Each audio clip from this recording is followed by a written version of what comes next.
साथियों नमस्कार। आज के इस वीडियो में जो हमारा टॉपिक है वो संसदीय प्रक्रिया का एक छोटा सा हिस्सा है, लेकिन बहुत ही महत्वपूर्ण है क्योंकि इससे संबंधित आपने कभी हो सकता है ध्यान भी ना दिया हो और परीक्षा में कभी भी प्रश्न आपके आ सकता है।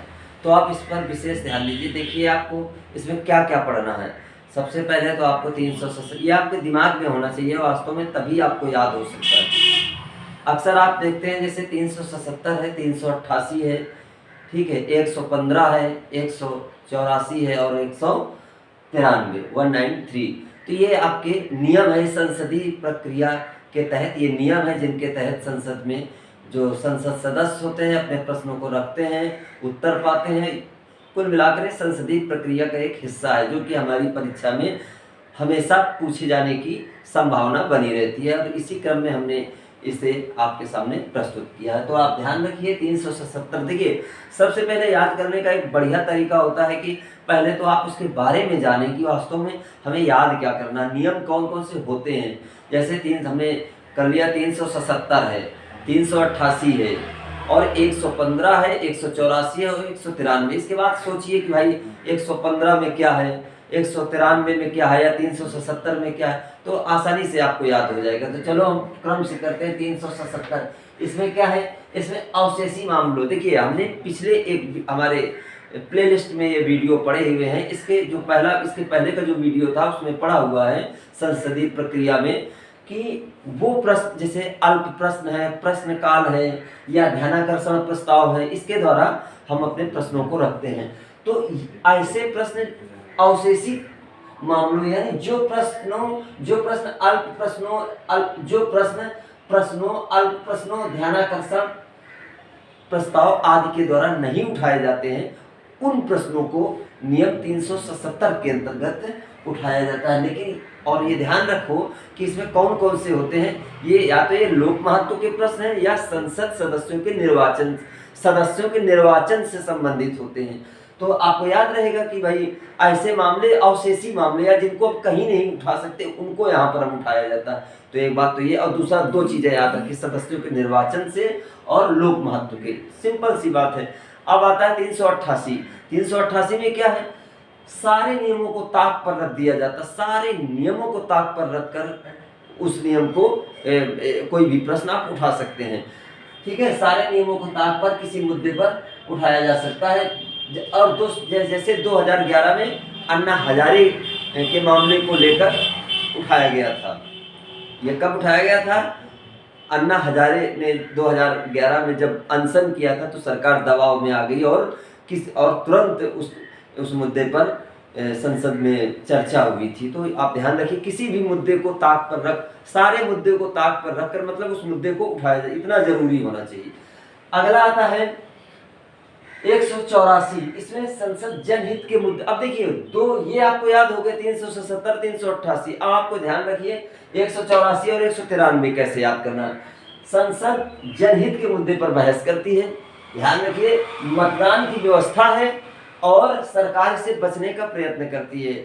और यदि क्योंकि सरकार के लिए ये शर्म की बात होती है, बाय द वे सरकार ने किसी ऐसे मुद्दे पर मतदान करा लिया और उसी के सदस्य उसके व्हिप को ना माने और उसके उल्टा मान लो, जैसे उदाहरण के रूप में जैसे आपके निर्भया कांड हुआ था दिल्ली में और उस मुद्दे पर चर्चा करा ली जाए तो जाहिर सी एक ऐसी बात होती है कि उसमें विपक्ष या कुछ ऐसा होता है कि सदस्य भी मानवता के आधार पर मतदान कर देते हैं। तो इस पे सरकार काफी संकट में आ जाती है और यहाँ तक कि उसके विश्वास और अविश्वास प्रस्ताव तक उसे झेलना पड़ सकता है, क्योंकि लोगों का विश्वास खत्म हो जाता है कि सरकार बहुमत में है भी या नहीं।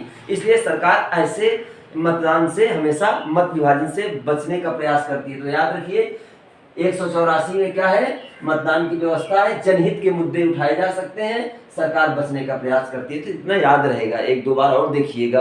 अब 193 में आइए। इसमें सार्वजनिक महत्व के किसी मुद्दे पर चर्चा की जा सकती है, लेकिन अच्छी बात यह है कि इसमें किसी भी मतदान की व्यवस्था मत विभाजन की या मतदान कराने की व्यवस्था नहीं है। अगला आता है 115 नियम। यह नियम 115 क्या है? ये संसद सदस्यों को किसी अन्य सदस्य या कोई संसद सदस्य या कोई मंत्री जब कोई अपना वक्तव्य देता है, कोई गलती कर दे, किसी भी डेटा की गलती, कोई भी ऐसे तथ्य गलत रख दे, तो इसमें कोई भी संसद सदस्य इस पर आपत्ति दर्ज कराता है और इसके बाद उससे संबंधित मंत्री को या सदस्य को सफाई देनी पड़ती है। तो ये 115 नंबर है, नियम 115 है। तो मुझे लगता है नियम 377, नियम 388, नियम 184, नियम 193 और 115, मुझे मोटा मोटा भी ये देखोगे तो आपको याद हो जाएगा कि 115 क्या है। इसमें सरकार क्या करती है, नियम 115, मतलब कोई भी गलत बयानी कर दे यदि सदन में तो उसको आपत्ति दर्ज करा। सिंपल सी बात, इतना तो याद रह सकता है। अब आता है 184 और 93, इसमें बहस तो होती है और 184 है, इसमें मत विभाजन या मतदान कराने की व्यवस्था होती है, तो सरकार इससे बचने का प्रयास करती है। अब इसके 193 इसमें सार्वजनिक महत्व के मुद्दे पर चर्चा होती है, बस सिंपल सी बात है। एक 377 में क्या है, अवशेषी, एक शब्द याद रखना, बस उससे याद रहेगा कि भाई अवशेषी मामलों यानी वो मुद्दे जो अल्प प्रश्न, प्रश्नकाल या ध्यानाकर्षण प्रस्ताव किसी पर भी ना उठाए गए हों, तो उनको हम इस नियम 377 के तहत उठा सकते हैं। अब आता है 388 को, इसमें तो आपको दिया हुआ है कि सारे नियमों को ताक कर, बस 388 को अन्ना हजारे से जोड़ दे रहा हूँ, बस बात खत्म। सारे नियमों को ताक पर रखकर उस मुद्दे पर चर्चा की जा सकती है। जैसे कि आपका 2011 में लोकपाल विधायक के मुद्दे को लेकर क्या 2011 में अन्ना हजारे जो लोकपाल वाला मुद्दा था उस समय चल रहा था, तो उसी के मुद्दे पर चर्चा हुई थी। तो मुझे लगता है ये आपको याद हो गया होगा, तो इसको आप अच्छे से तैयार कर लीजिए। ओके।